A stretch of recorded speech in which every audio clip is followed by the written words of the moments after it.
여러분 안녕하십니까? 굿모닝 YTN 1부 시작합니다. 일본 정부가 후쿠시마 제1원전 오염수의 해양 방류를 시작한 뒤 처음으로 물고기를 검사한 결과 3중 수소가 검출되지 않았습니다. 현재 수산업계 종사자들은 방류 문제로 매출에 영향은 없었다면서도 상황은 지켜봐야 한다며 신중한 입장입니다. 도쿄에서 조수현 기자가 보도합니다. 이른 아침부터 붐비는 도쿄 도심 츠키지 수산시장. 상인들에게 후쿠시마 오염수 방류에 따른 매출 변화 여부를 물어보니 아직 별다른 영향은 없다고 말합니다. 全然関係ないです。はいはい。同じ変わってないです。また変わってないです。 하지만 방류를 개시한 지 얼마 안 된 만큼 앞으로 더 지켜봐야 한다며 방사성 물질 검사와 발표를 철저히 하는 게 중요하다고 강조했습니다. 品物が良ければぜひ輸入していただきたいし、だからね、そういうのをすごく細かく調べてやっぱり世界に発信した方がいいと思いますよ. 오염수 방류를 둘러싼 시민들과 해외 여행객들의 의견은 분분합니다. I trust the government is follow the international guideline to release the water to the sea, so I don't worry about it. 福島に、旅行には行きたいとは思うんですけども、やっぱりその海で取れた魚っていうのはちょっと不安にはなってしまいますね。ちょっと悩んでしまいます。 일본 정부가 공개 중인 일일 방류 현황을 종합하면 일단 국제적인 안전 기준치를 충족시키고 있는 것으로 나타났습니다.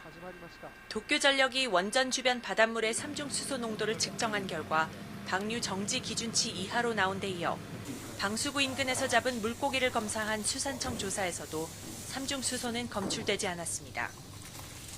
이런 가운데 일본 외무상과 경제산업상은 라파엘 그로시 IAEA 사무총장과 잇따라 화상회담을 하고 오염수 방류에 대한 협력 기조를 재확인했습니다. 일본 정부는 IAEA의 관여를 부각하며 투명하고 안전한 방류를 연일 강조하고 있는데 어민들을 중심으로 계속되는 반대 여론을 잠재울 수 있을지 미지수입니다. 도쿄에서 YTN 조수연입니다. 일본이 후쿠시마 원전 오염수 방류를 시작한 뒤 첫 주말이었던 어제 서울 도심에서는 한일 정부를 규탄하는 대규모 집회가 열렸습니다. 참석자들은 30년 동안 계속될 일본 오염수 방류가 후세에 어떤 영향을 줄지 모른다며 오염수 투기를 당장 중단해야 한다고 촉구했습니다. 강민경 기자가 보도합니다. 일본이 후쿠시마 원전 오염수 방류를 시작한 지 사흘째 되는 주말. 서울 광화문에 시민단체와 노동계, 정치권과 일반 시민이 집결한 대규모 집회가 열렸습니다. 청계천에서 시청까지 200m가량 모여 앉은 시민들. 앞으로 30년 동안 이어질 오염수 방류를 이대로 지켜만 볼 수는 없었다며 오염수 투기를 즉각 철회하라고 촉구했습니다. 본인들의 경제적인 이득을 위해서 비용을 아끼기 위해서 주변 국가들과 우리 자라나는 아이들한테 돌이킬 수 없는 피해를 주는 결정을 한 것에 대해서 너무 원망스럽고 일본에서 한국으로 귀화한 호사카 유지 교수도 집회에 참석해 한국에 죄송하다며 목소리를 보탰습니다. 일본 정부가 다른 선택을 할 수 있는데도 비용 절감을 위해 해양 환경 파괴라는 쉬운 길을 선택했다고 비판했습니다. 반치하에 반용루적으로 매립시키는 방법이 있습니다. 이게 현실적이고 할 수 있는 내용입니다. 그러나 일본 정부는 무시를 했습니다. 참석자들은 우리 정부가 일본의 오염수 투기를 용인하는 걸 넘어 동조하고 있다고 지적했습니다. 지금이라도 우리 정부가 국제해양법 재판소에 일본을 제소해야 한다고 목소리를 높였습니다. 속히 정부에서는 일본에 항의를 하고 그리고 앞으로 좀 더 우리가 살아갈 수 있는 좋은 곳을 만들 수 있는 노력해줬으면 좋겠습니다. 집회를 마친 시민은 이곳 서울광장과 서울역을 넘어 용산 대통령실까지 행진하며 정부의 대답을 촉구했습니다. 우리 정부가 오염수 투기에 대한 기존 입장을 고수하고 있는 만큼 주최 측인 공동행동은 앞으로도 대통령실과 일본 대사관 앞 등에서 규탄 집회를 이어갈 방침입니다. YTN 강민경입니다. 일본 후쿠시마 원전 오염수 방류 문제가 다음 달부터 시작되는 정기국회 최대 쟁점으로 떠오르면서 여야 공방도 치열해지고 있습니다. 더불어민주당 등 야권은 윤석열 대통령이 일본에 피해 배상을 요구하라고 압박했고 여당은 민주당이 이재명 대표 사법 리스크를 무마하기 위해 정치쇼를 벌인다며 맞불을 놨습니다.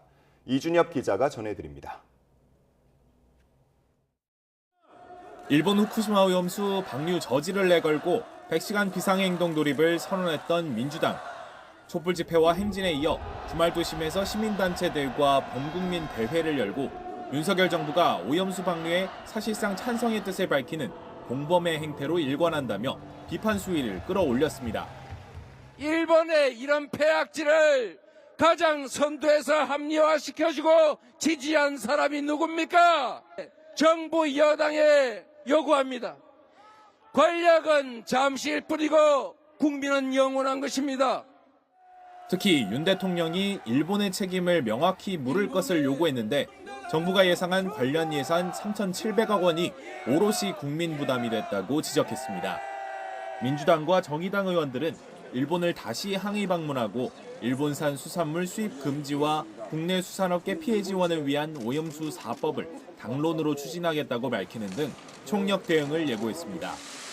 국민의힘은 민주당이 제2의 태평양 전쟁, 공동 정범 등 국가를 혼란에 빠뜨리는 자극적인 단어로 선전선동을 한다며 이는 오직 이재명 대표 단 한 사람을 위한 정치쇼라고 깎아내렸습니다. 조만간 검찰 영장 청구가 예상되는 등 이 대표의 사법 리스크를 돌파하기 위해 당 전체가 거짓 괴담으로 수산물 불매 운동을 부추기고 있다는 겁니다. 이재명 대표의 일관된 농도 짙은 거짓이 민주당 전체를 오염시켰습니다. 민주당은 내부 폐수 단속이나 잘하십시오.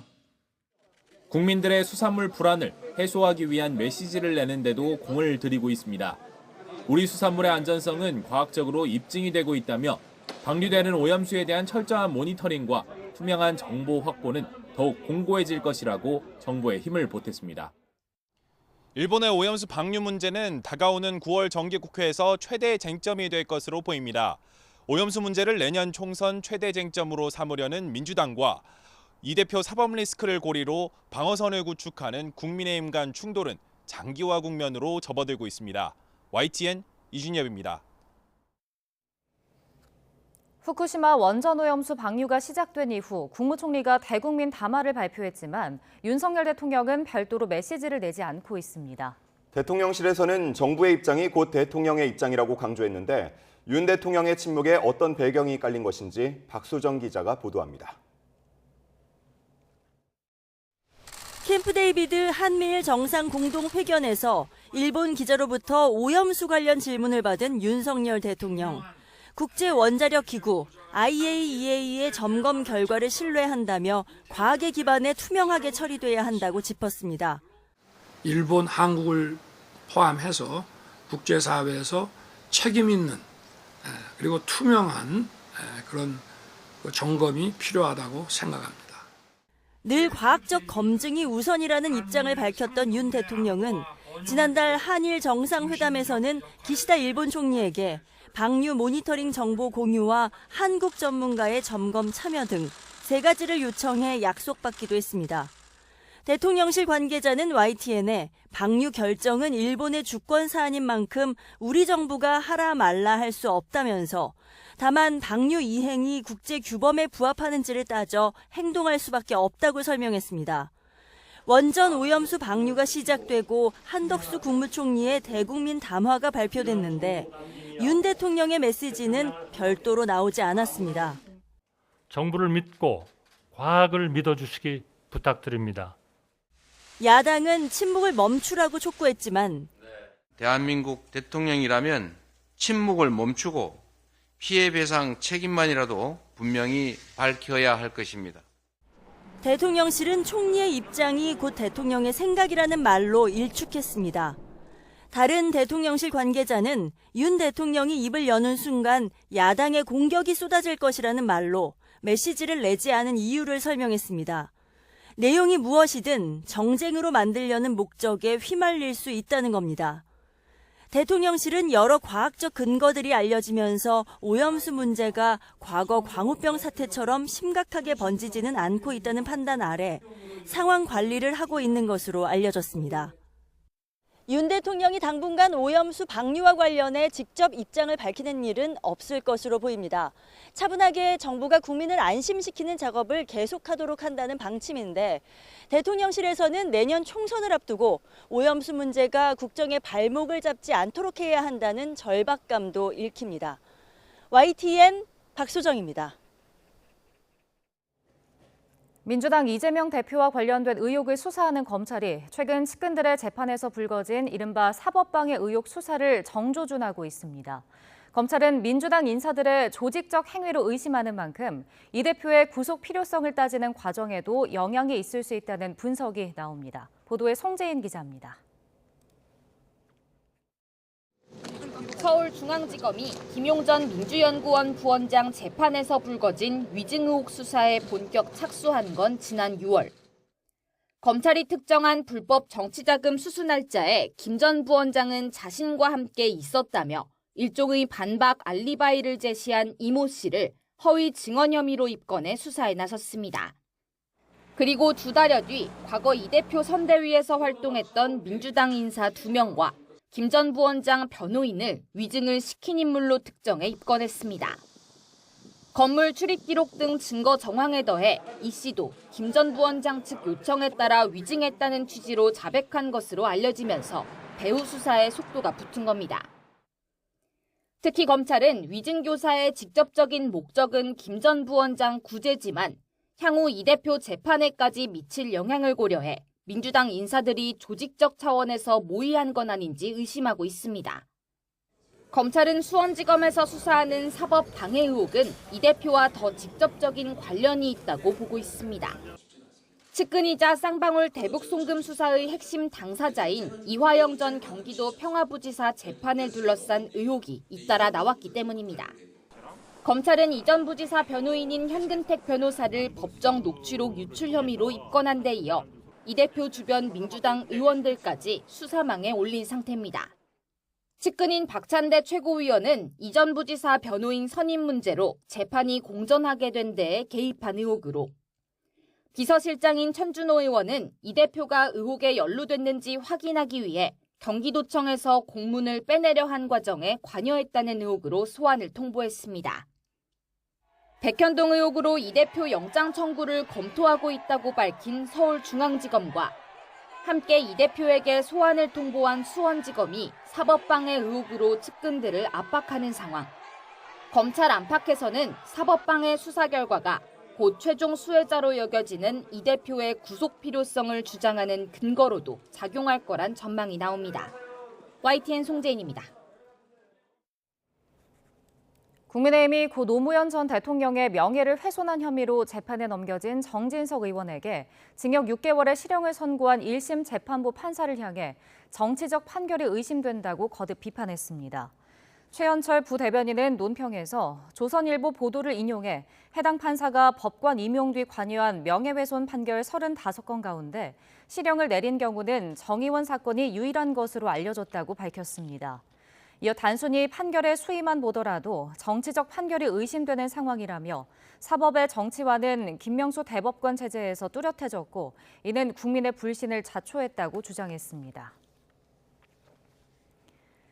새만금 잼버리 대회 운영이 얼마나 주먹구구식으로 이루어졌는지 파헤치는 YTN 연속 보도입니다. 이번 대회는 준비 과정에서 조직위가 임의로 업체를 선정한 수의계약 비율이 2021년 기준 전국 지자체 발주 사업과 비교해 2배가 넘는 등 유독 높았습니다. 그만큼 업체 선정 과정에서 조직위의 의중이 크게 작용했다는 얘기인데 이렇게 진행된 수의계약 10건 중에 7건은 지역업체에 돌아갔습니다. 보도에 권남기 기자입니다. 잼버리 대회 기간 드러난 잘못을 빠짐없이 기록할 백서 발간을 사실상 총괄하고 있는 전북도청 입점 문구점. 그동안에 책을 많이 만들었었거든. 옛날에 코로나 백서도 만들었고. 그리고 대나무로 만든 잼버리의 상징물을 제작한 속눈썹 시술 전문 업체까지. 성공리 잘하고 지금 성실하게 잘 농협 수행을 하고 있거든요. 모두 사업을 차질 없이 수행했고 또 진행할 거라고 강조했지만 업체 선정 결과가 선뜻 이해되지 않는다는 지적도 만만치 않습니다. 전문성이 요구되는 업무를 비주력 업체가 수의 계약을 통해 경쟁 없이 따냈기 때문입니다.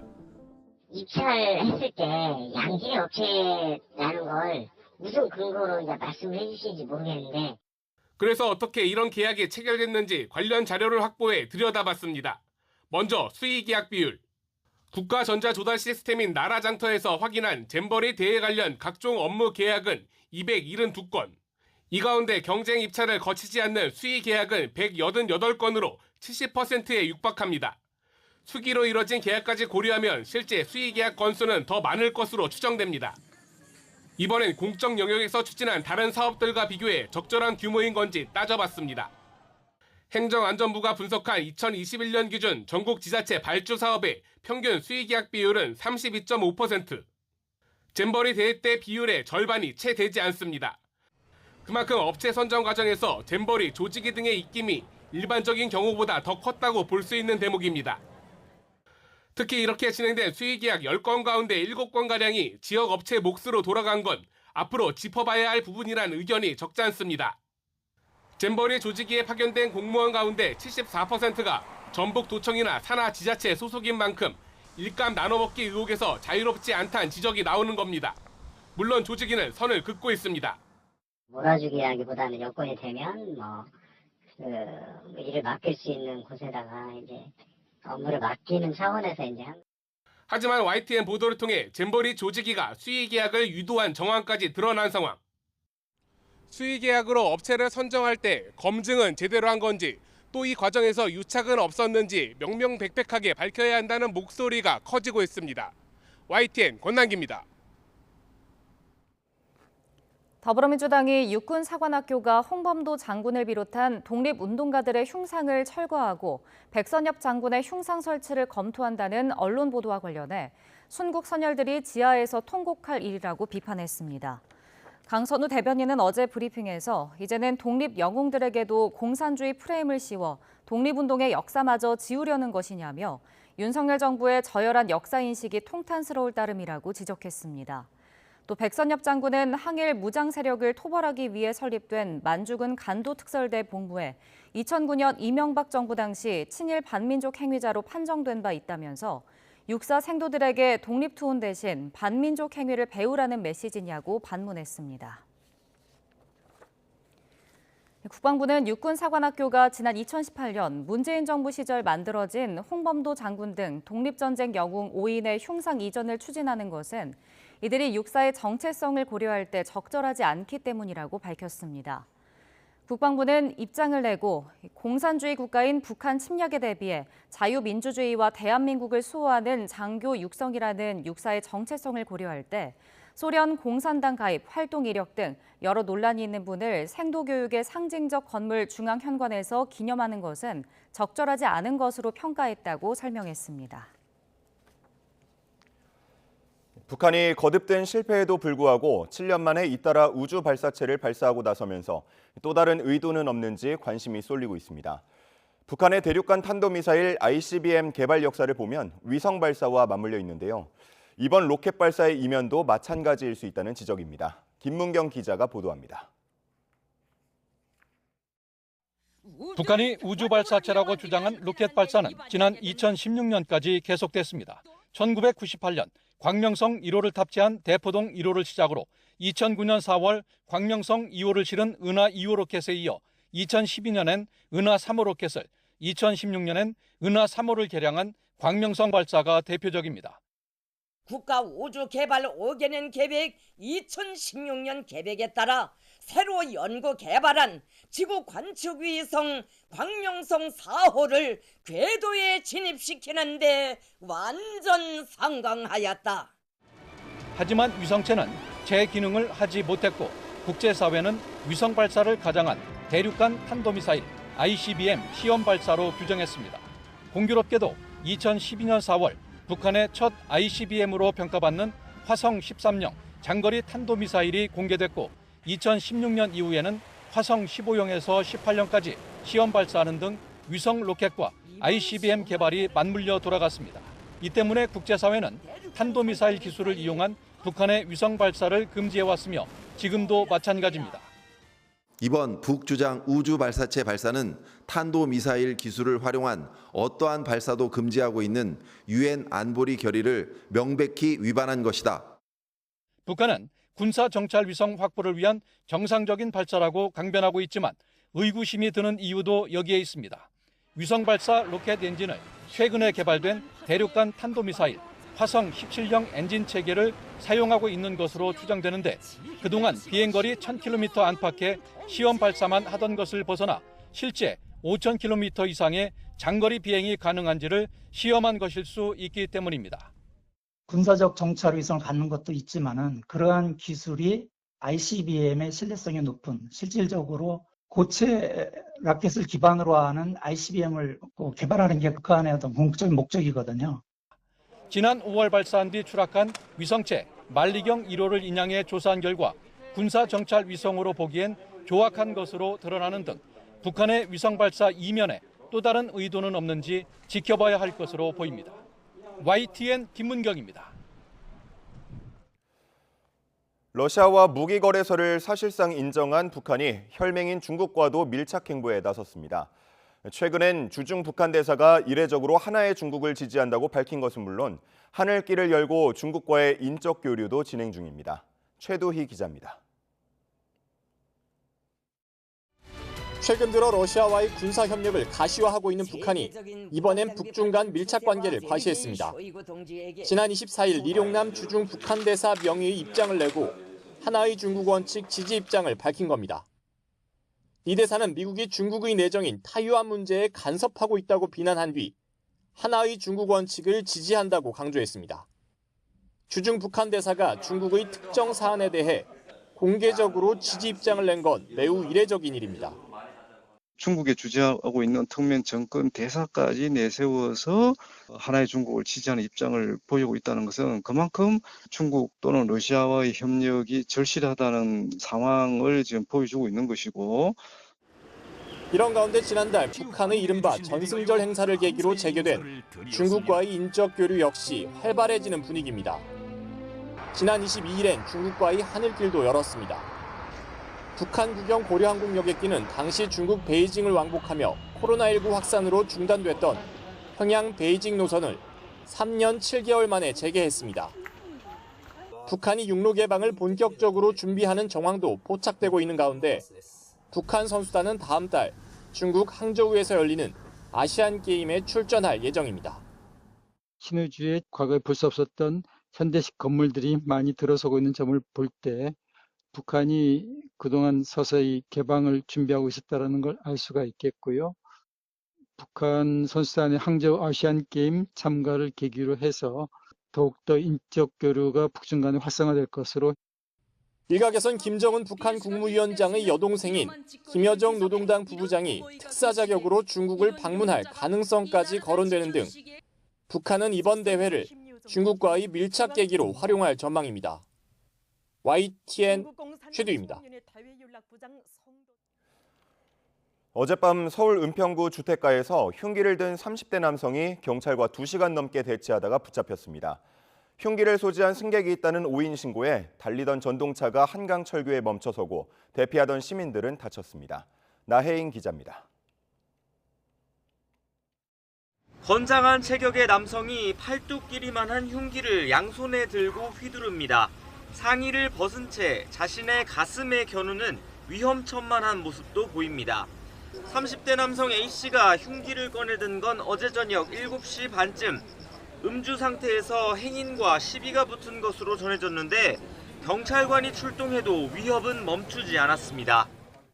저희가 9시 10분쯤에 딱 와 있었는데 사람들이 북적북적거리고 이제 친구가 이제 칼이 굉장히 크다고 얘기를 하면서 저희들에게 2시간가량 흉기를 버리라고 설득하던 경찰은 결국 특공대를 투입해 A씨를 제압했습니다. 다행히 다친 사람은 없었습니다. 사건 현장입니다. 남성이 체포된 뒤에도 주변이 상당히 어지러운 모습인데요. 근처 식당에서 술을 마신 피의자가 이곳 주택가까지 들어와 난동을 부리는 바람에 주민들은 한동안 밖으로 나올 수 없었습니다. A씨 가방에선 최소 7점의 흉기가 더 발견된 것으로 전해졌습니다. 칼 들고 있다 막 이렇게 말한다고 소리 쳐가지고 친구가 무서워서 뛰어간 다음에 신고했다. 그냥 계속 경계선만 밀고 더 넓히고. 네, 계속 넓혔어요. A씨를 특수 공무집행 방해 혐의로 체포한 경찰은 범행 경위를 조사하는 대로 구속영장을 신청할 방침입니다. 비슷한 시각 서울 한강철교에선 지하철 1호선 전동차가 난동을 부린 승객 때문에 비상정차했습니다. 한 여성이 전동차에서 물건을 집어던지며 소란을 피웠는데 이를 흉기 난동으로 오인한 승객들이 112에 신고하고 대피하는 소동이 벌어졌습니다. 대피 과정에서 5명이 철과상을 입었고 일부는 병원으로 이송되기도 했습니다. YTN 나인입니다. 최근 흉악범죄를 저질러 신상이 공개된 최윤종과 최원종, 또 조선은 모두 외부와 단절된 채 살아온 은둔형 외톨이였습니다. 비슷한 비극을 막으려면 정부가 은둔형 외톨이 문제를 해결해야 한다는 지적이 나오는데 현재 대책은 걸음마 수준입니다. 김다현 기자의 보도입니다. 서울 신림동 성폭행 살인범 최윤종은 별다른 직업 없이 PC방을 전전하며 사실상 은둔 생활을 해왔습니다. 끔찍한 흉기 난동을 벌인 최원종과 조선 역시 상당 기간 다른 사람과 교류하지 않고 홀로 지냈습니다. 사회를 충격에 빠뜨린 3명에게서 오랜 기간 집안에만 머무르며 스스로 사회활동을 차단하는 이른바 은둔형 외톨이의 특성이 공통적으로 발견되는 겁니다.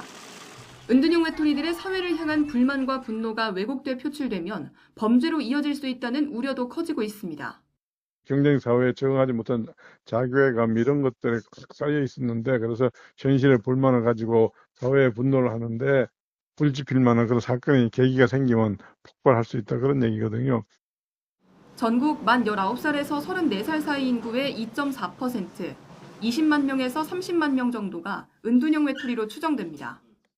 게다가 취업도, 여가 생활도 모두 쉽지 않았던 코로나19 시기를 거치며 고립된 청년은 더 늘어난 것으로 보입니다. 그러나 정부는 지난달에야 전국의 은둔 청년에 대한 첫 실태 조사에 나섰고 아직 정확한 통계조차 없다 보니 은둔형 외톨이 지원 정책은 전국 지자체 9곳에서 만든 조례가 답니다. 전문가들은 은둔형 외톨이들은 극단적 경쟁으로 상처받은 경우가 많다고 지적합니다. 때문에 경쟁에서 지더라도 만족하며 살아갈 수 있다는 걸 심리 지원을 통해 알려주는 게 필요하다고 말합니다. 비슷한 상황에 처한 사람들끼리 서로 보듬을 수 있는 온오프라인 커뮤니티 활동도 도움이 됩니다. 찾아가는 서비스도 많이 하고 그러고 이제 쉼터 같은 거 자기가 할 수 있는 일이나 활동, 사회적 참여 요 기제를 만들어주는 게 사실 제일 중요하죠. 무엇보다 은둔형 외톨이가 사회로 복귀하려면 경제적 자립이 필수적인 만큼 전문가들은 정부가 보다 적극적으로 구직활동 지원에 나서야 한다고 입을 모읍니다. YTN 김다현입니다. 경기도 고양시에 있는 건물 5층에서 SUV가 건물 밖으로 추락했는데 타고 있던 운전자는 가벼운 부상에 그쳤습니다. 분당에서는 극단적 선택이 의심되는 남성 4명이 숨진 채 발견돼 경찰이 경위 파악에 나섰습니다. 주말 사건 사고 소식 우종훈 기자의 보도입니다. 경기 고양시의 자동차 서비스 센터 건물 외벽이 부서져 있습니다. 주변에는 차량 파편이 어지럽게 널브러져 있고 직원들이 파손된 차량을 장비에 실어 옮깁니다. 오전 10시 40분쯤 건물 5층에서 SUV가 아래로 추락했습니다. 차량이 아래로 추락하면서 밑에 있던 차량과 주차돼 있던 다른 차량 2대가 파손됐습니다. 이 사고로 차에 타고 있던 60대 직원 A씨가 이마에 작은 부상만 입고 병원에 옮겨졌습니다. 길 건너편에서 있을 때 갑자기 우당탕탕 하면서 무슨 건물 무너지는 소리가 났어요. 경찰은 A씨가 고객의 SUV를 세차하기 위해 후진을 하던 중 차량과 함께 떨어진 것으로 보고 정확한 경위를 조사하고 있습니다. 성남시 주택 건물에 경찰 통제선이 쳐 있습니다. 정오쯤 민박집으로 쓰이던 한 세대에서 20에서 40대 남성 4명이 숨진 채로 발견됐습니다. 업주는 전날 저녁 입실한 남성들이 나갈 시간이 지났는데도 연락이 없어 방을 찾았다가 발견하고 신고했습니다. 경찰은 방 안에서 번개탄이 발견된 점 등을 토대로 남성들이 극단적 선택을 한 것으로 보고 있습니다. 경찰은 이들은 서로 알지 못하는 사이로 추정되고 범죄 혐의점은 발견되지 않았다며 현장 감식을 통해 자세한 경위를 조사하고 있습니다. 컨테이너 창고 위로 불길이 치솟습니다. 자정쯤 파주시 자전거 보관 창고에서 불이 났습니다. 불은 인명피해 없이 40분 만에 꺼졌는데 자전거 100대와 건물이 타면서 소방서 추산 1억 3천만 원의 재산 피해가 났습니다. 새벽 5시 반쯤인 인천에서 목재를 가공하는 공장에서 불이 나 2시간 반 만에 꺼졌습니다. 소방은 건물 2층의 마무리 시공 작업장에서 불이 시작된 것으로 보고 정확한 원인을 조사하고 있습니다. YTN 우종은입니다. 천편일률적인 아파트 구조를 거주자의 생활 패턴과 취향에 맞게 자유롭게 바꿀 수 있게 됩니다. 또 미리 만든 구조체를 레고처럼 조립해서 쌓아 올리는 모듈러 건축 경쟁이 건설업계에서 뜨거워지고 있습니다. 보도에 이동우 기자입니다. 거주자가 자신의 생활 방식과 취향에 맞게 주거 공간을 자유롭게 구성하고 바꿀 수 있는 모듈화. 삼성물산은 세대 내부 공간에 기둥을 없앤 넥스트 라멘 구조 내에 사전 제작된 모듈을 서랍처럼 끼워 넣는 시스템을 도입합니다. 가구는 고정된 붙박이가 아니라 원하는 위치로 옮길 수 있으며 그 자체가 하나의 벽이 되는 형태입니다. 배수 배관 공사가 필수인 욕실은 하나의 유닛으로 사전 제작해 입주자가 원하는 곳에 설치합니다. 이런 기둥이 없는 무주 공간의 평면 플랫폼에서는 욕실의 개수나 침실의 개수, 위치 등을 원하는 대로 구성할 수 있고 일상적인 생활 공간뿐만이 아니라 업무, 취미, 여가 공간 등도 자유롭게 구현할 수 있습니다. 콘크리트를 부어짓는 공법과 달리 이미 만들어진 25톤짜리 모듈을 하나씩 들어올려 레고처럼 쌓아 지상 13층짜리 주택이 완성됩니다. 모듈을 쌓는데 단 50일, 완공까지는 1년 정도 걸렸지만 안전에는 문제가 없습니다. 그 화재 시 3시간을 버틸 수 있도록 내화 구조 기술을 적용을 했고요. 그다음에 이제 강진에도 버틸 수 있도록 그 접합부 실물 모형 실험을 동반한 다단계 구조 검증을 실시해서 제작 및 시공되었습니다. GS건설은 목조로 만든 단독 모듈러 주택 시장에 진출했습니다. 거실과 주방, 화장실 등 50여 개의 모듈을 조립하면 목조 주택이 단시간 내에 완성됩니다. 이처럼 모듈러 건축은 공사 기간을 크게 단축하고 공사 현장 소음이나 먼지, 폐기물을 줄일 수 있습니다. 여기에 재사용이 가능해 친환경적이고 공사 현장의 안전사고도 크게 줄일 수 있다는 장점이 있습니다. 건설사들은 다만 모듈러 건축이 층간소음에 취약할 수 있다는 일부 지적에 따라 층간소음 저감 기술 발전에도 심혈을 기울이고 있습니다. YTN 이동우입니다. 단종된 자동차라도 차별화된 장점이 있거나 대체 모델이 없는 경우 중고차 시장에서 여전히 인기가 있는 차종이 있습니다. 경차나 스포츠 세단 등이 대표적인데요. 다만 연식이 오래된 만큼 오일 교환 등 차량 관리에 더 신경을 쓰고 부품 조달 방법을 미리 알아두면 좋습니다. 보도에 박홍구 기자입니다. 쉐보레의 경차 스파크는 지난해 단종됐지만 중고차 시장에서 인기가 높습니다. 올해 상반기에만 2만 대 넘게 팔려 전체 거래된 중고차 가운데 레이와 카니발 등을 제치고 4위에 올랐습니다. 2년 전 단종된 경상용차 다마스는 대체제가 없다시피 한 모델입니다. 적재 공간이 넓고 차폭은 좁아 소상공인들에게 유용합니다. 이들 차량은 중고차 업체가 매입 후 판매하기까지 걸리는 기간이 다른 차들에 비해 4분의 1 정도 짧은 것으로 나타났습니다. 그 차량이 가진 매력이나 현실적이게 구매를 할 수 있는 금액대나 이런 부분을 가장 크게 고려를 해서 구매를 하러 오시는데 단종이라는 게 그렇게 크게 작용하고 있는 것 같지는 않습니다. 단종 차량 중 후륜 구동의 스포츠 세단과 트렁크 공간을 넓게 활용할 수 있는 해치백 모델은 젊은 층이 많이 찾습니다. 신차보다 저렴한 비용으로 개성을 표현할 수 있기 때문입니다. 차량 생산은 중단됐어도 부품은 이후 8년 동안 생산하기 때문에 수리에는 큰 문제가 없습니다. 다만 연식이 오래된 만큼 보다 철저한 관리가 필요합니다. 기본적인 매뉴얼에 따라 전체적인 점검을 우선 해야 됩니다. 거기에 맞춰서 정비가 다 끝난 다음에는 운행에 있어서는 오일 교환이나 이런 거를 철저하게. 단종에 이어 부품마저 생산이 끊겼다면 특단의 대책이 필요합니다. 이 경우엔 같은 차종에 동호회에 가입해 해결책을 찾거나 전국 폐차장협회에서 운영하는 쇼핑몰을 이용하면 부품을 구할 수도 있습니다. YTN 박홍구입니다. 삼성전자가 미국 텍사스주의 파운드리 공장을 내년 하반기에 예정대로 가동해 AI 반도체 시대를 선도하겠다는 의지를 밝혔습니다. 반면 타이완의 TSMC는 인력 부족과 노조와의 갈등으로 미국 공장 건립이 난항을 겪고 있습니다. 보도에 김다연 기자입니다.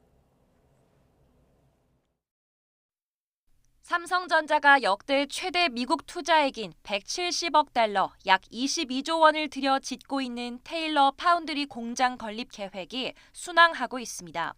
경계현 사장은 개인 SNS를 통해 미국을 위해 미국에서 생산되는 4나노미터 제품 양산을 내년 말 시작할 예정이라고 밝혔습니다.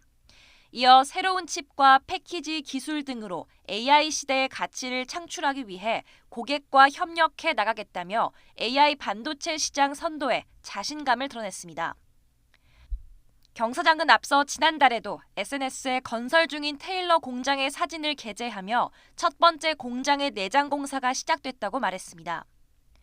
이에 비해 세계 파운드리 1위 기업인 TSMC의 미국 애리조나 공장 건설은 난항이 계속되고 있습니다. 피닉스에 400억 달러, 약 53조 원을 투입해 공장 2개를 짓고 있는데 내년에 1기 공정시설의 가동을 시작할 계획이었습니다. 하지만 TSMC는 지난달 2분기 실적 발표에서 전문 인력이 부족해 4나노 제품의 양산을 2025년으로 1년 미룬다고 밝혔습니다.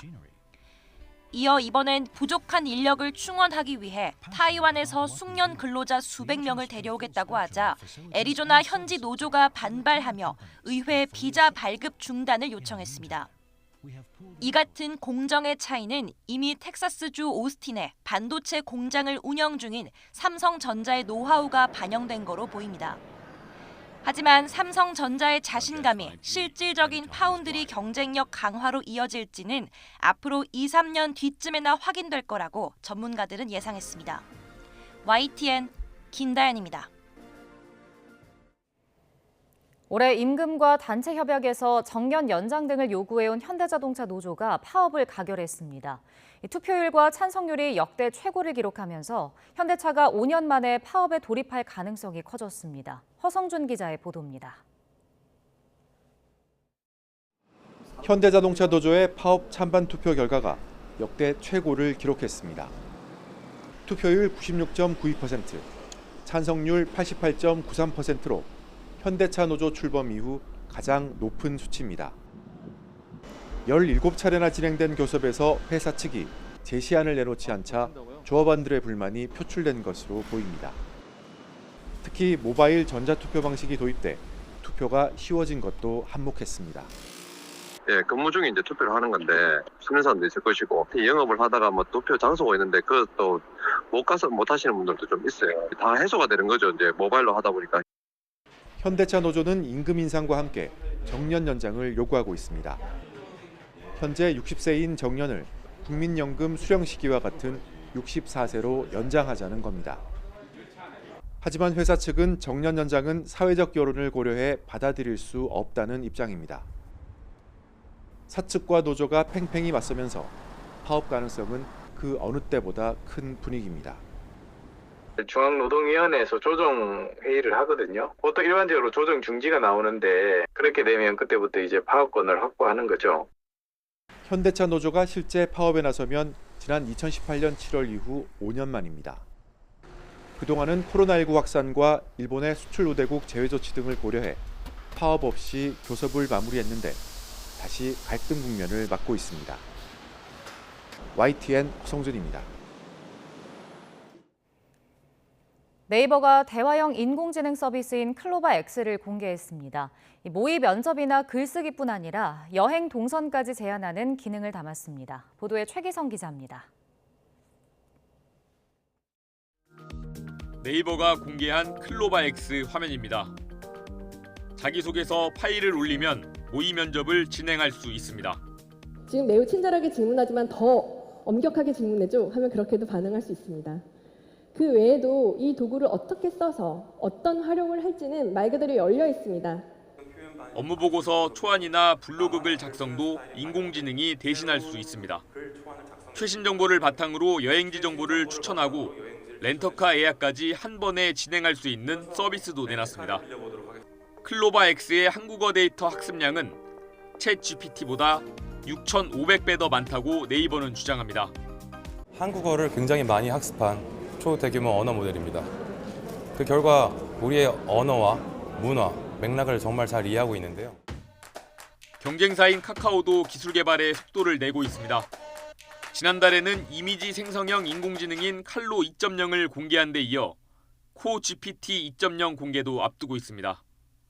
한국어 맥락을 이해하는 게 장점이라고 카카오는 설명합니다.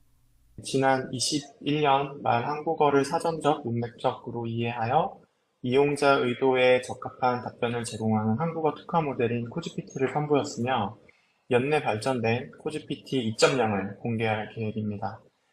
사용자가 많은 카카오톡과 인공지능 기술을 접목하는 방향도 함께 제시할 전망입니다. 카카오톡 자체가 종합 커뮤니케이션 플랫폼이다 보니까 커뮤니케이션 쪽을 더 강화할 수 있는 기능을 선보일 예정입니다. 앞으로 국내 기업과 구글과 마이크로소프트 등 해외 기업 간 인공지능 기술 경쟁은 더욱 본격화할 전망입니다. YTN 최기성입니다.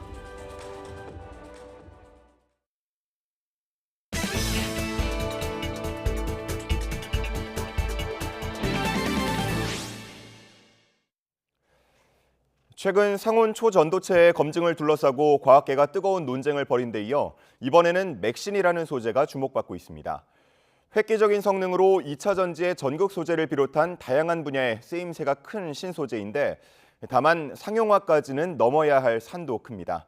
이동은 기자입니다.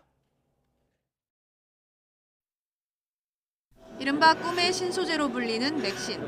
머리카락 10만 분의 1인 1나노미터 크기의 작은 물질이지만 최근 2차 전지의 새로운 전극 소재로 떠오르면서 과학계는 물론 일반인들의 이목도 쏠리고 있습니다. 맥신은 금속층과 탄소층을 번갈아 쌓아 만든 나노 물질입니다. 다른 물질과 혼합하거나 금속 등의 코팅에 사용해도 성능이 떨어지지 않는다는 장점이 있습니다. 맥신은 2011년 처음 합성된 신소재로 천연 금속과 탄소, 알루미늄으로 이루어진 맥스라는 합성물을 기반으로 합니다. 여기에 다양한 원소나 분자를 레고처럼 더해 여러 가지 특성의 맥신을 만들 수 있습니다. 맥신의 가장 큰 특징은 전기 전도도가 높다는 겁니다. 기존 전극 소재인 그래핀보다 10배 정도 전도도가 높아 2차 전지의 전극으로 활용하면 용량은 늘리고 충전 시간은 줄일 수 있습니다. 또 전자파를 차단하는 능력이 뛰어나 자율주행차의 부품에 쓰거나 웨어러블 기기 등 다양한 전자기기에도 적용할 수 있습니다.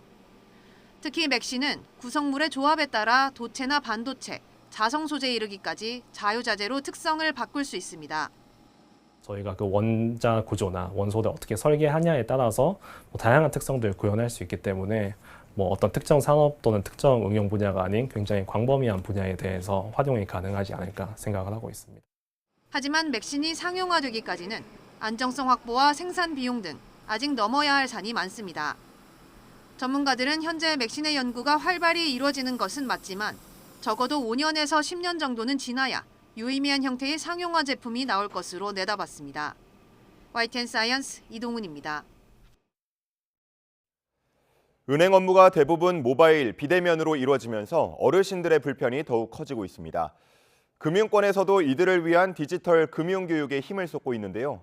엄윤주 기자가 현장에 직접 가봤습니다. 스마트폰 화면 속 메뉴들을 꾹꾹 눌러봅니다.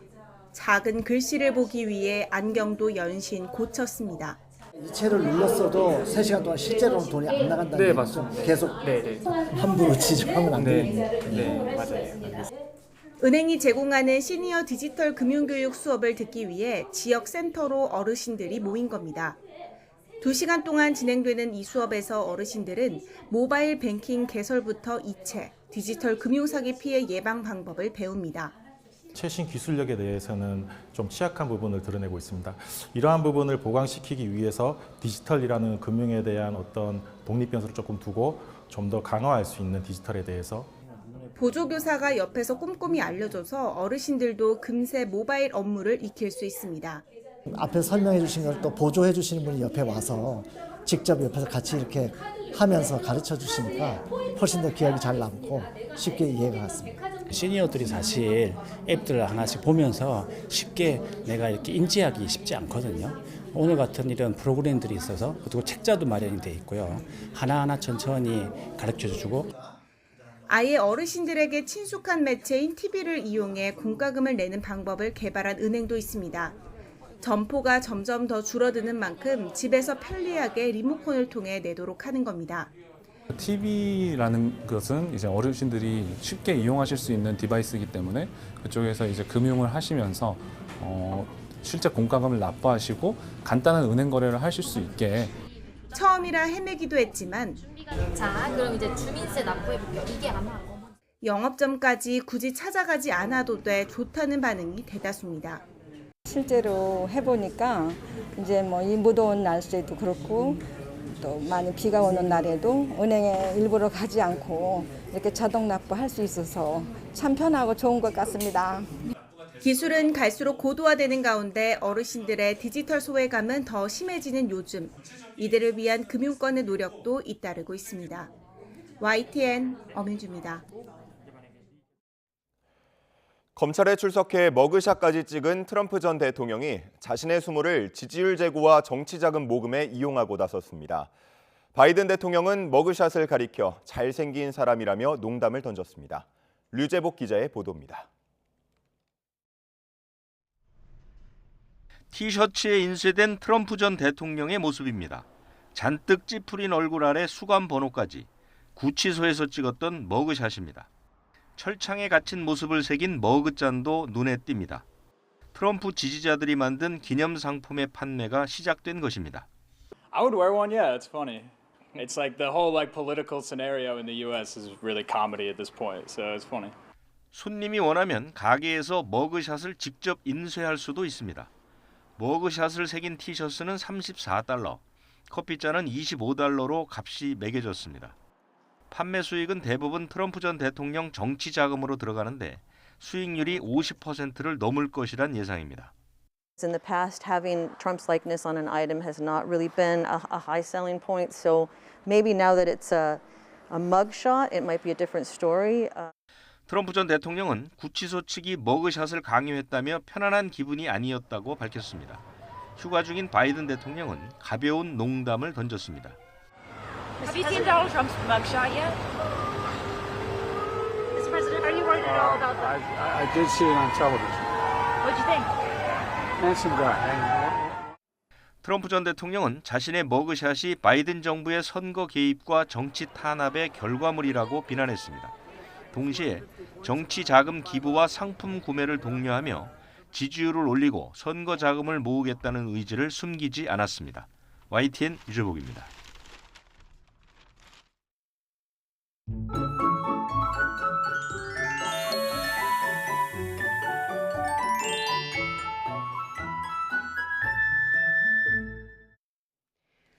(8월의) 마지막 휴일 막바지 더위가 이어집니다. 제주도와 남부, 영동은 비가 오겠는데요. 이 비는 내일 전국에 확대합니다. 강원 영동에 20에서 60, 그 밖의 지방도 5에서 40mm 정도의 비가 예상되는데요. 국지지정호우가 예상돼 대비 잘 해주셔야겠습니다. 오늘 중부지방은 대체로 흐리겠고 오전까지 안개가 짙을 것으로 보입니다.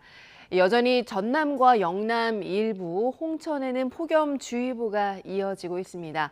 현재 기온 살펴보면 서울이 22.8도, 대구가 22.7도로 비교적 선선하고요.